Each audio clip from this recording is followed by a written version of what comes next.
The Untold History, a podcast by the Hispanic Council with the collaboration of the Spanish Ministry of Defense to get to know great Spanish figures in the history of the United States. Today, Bernardo de Gálvez. Bernardo de Galvez isn't only one of the most remarkable Spaniards of the whole 18th century, he is, as well, one of the protagonists of the earliest history of the United States of America. Not in vain, his portrait is one of the heroes of Pensacola and remains today hanging in one of the rooms in Washington's capital, honoring a character of an essential importance in the process of independence of North America.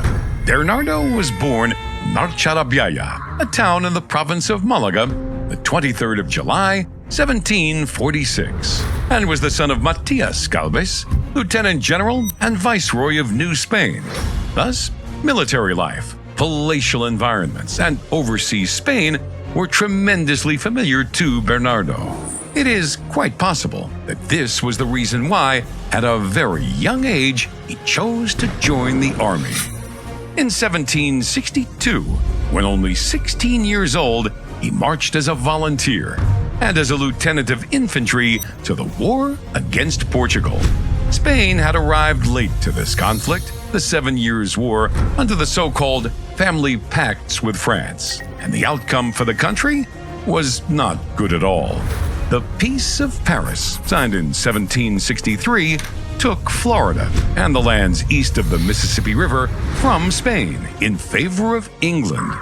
The damage that the loss of Florida supposed to Spain was immeasurable, since it provided England with a strategic position in the Gulf of Mexico, from where to threaten the viceroyalty of New Spain, as well as trade and transport along those seas. Because of this same pact, France ceded Louisiana to Spain. 2 years later, in 1765, Bernardo began his American journey with the appointment as captain of the Regimiento Fijo de la Corona in the Viceroyalty of New Spain. He reached the rank of commander and obtained the command of arms of Nueva Vizcaya, with headquarters in Chihuahua, where he began to distinguish himself for his deeds of arms against the Apache Indians. He was assigned to Spain again and participated in the disastrous expedition to Algiers in 1775, from which he brought back one of his numerous war wounds. In 1776, he was sent back to America as an interim governor of Louisiana in the context of the warlike confrontation between the world's leading powers and the independence war of the North American colonies. And it was there that his victorious deeds of arms and his outstanding services to both the Spanish crown and the incipient American nation began. From the moment he took office, Bernardo de Galvez put into practice an intense activity to counteract the British threat to the Spanish dominions. At the same time, he collaborated and supported the American independence. The governor chartered and arranged shipments up the Mississippi River of arms, gunpowder, ammunition, blankets, and medicines to the armies of independence.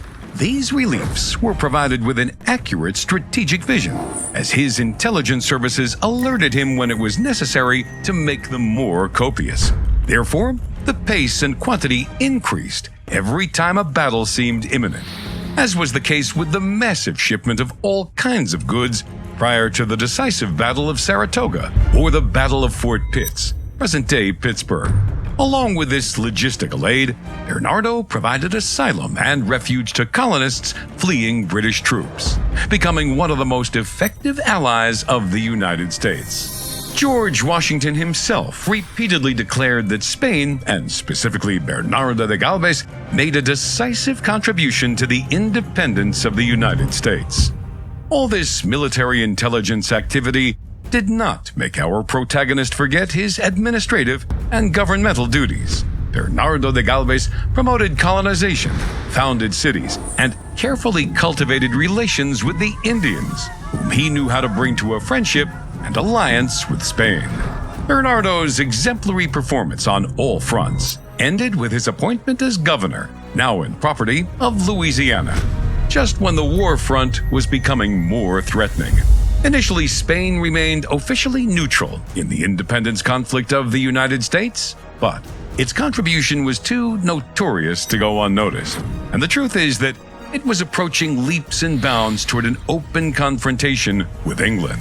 The formal declaration of war by King Charles III took place on June 21, 1779, shortly after having received intelligence reports revealing an English plan to invade Louisiana and take New Orleans.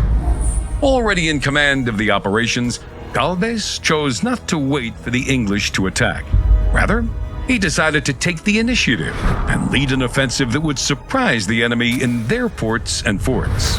The objective was to clear out the Mississippi sites occupied by the British soldiers, and thus, in quick operation, he dislodged the enemy from the Montauk and New Richmond ports in the Baton Rouge area, to which he added some minor positions and 8 ships which were captured.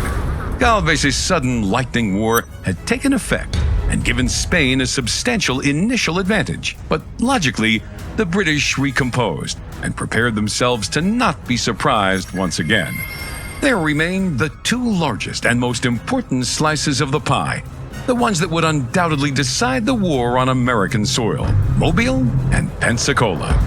Galvez disembarked 8 cannons from the frigate Volante in Mobile, and with them he clogged the entrance to the bay, so that the English could not receive help by sea. His troops dug in and stoically endured for days the continuous shot fire coming from the British fort, until the 14th of March, with the help of 4 ships arriving from Havana and their crew of 500 soldiers, they managed to open a breach in the wall and surrender the fortress. Galvez's military expertise was beginning to bear spectacular fruits, not only for him, but also for George Washington, who was pleased to see how the Spanish attack forced the British to divert resources that, without Spain's help, would have been used against him. The strategy of dividing British troops promoted by both leaders bled England on both fronts. However, Galvez still needed to play his part on the main act of this story, Pensacola. The British had established in Pensacola the financial and military capital of Occidental Florida. Its geostrategic situation made it a constant threat for the viceroyalty of New Spain, and also for the trade with Louisiana. Because of this, neutralizing it was considered vital, and its conquest the final blow that would decide the North American War in favor of the rebel cause. The expedition wasn't precisely crowded, around 1,400 infantry soldiers and as many others as crewmen on the ships. But Galvez's initial plan included joining his forces to the detachment from the recently taken Mobile. This could not be done, since Mobile was being besieged by the English in an attempt to recover it, an attempt which, by the way, failed, since the Spaniards heroically resisted and kept the square. Thus, Galvez had to be content attempting the assault with fewer troops than the defenders, who had more than 1,800 troops on foot, besides 1,300 embarked. The initial encampment, siege, and establishment of the batteries went fine. However, the shallow draft of the bay prevented, several times, the more powerfully armed Spanish ships from approaching the fort to beat it from close quarters. Due to these difficulties, some tensions and disagreement between different chiefs and officers began to surface, mainly due to the impossibility of entering the bay. Without it, the assault would be unfeasible. Because of that, on March 18th, Bernardo De Gálvez made a heroic decision. He embarked alone aboard the brig Galvestown, and riding the waves from the quarterdeck, sailed, followed by 2 gunboats and a sloop, through the channel that led to the bay.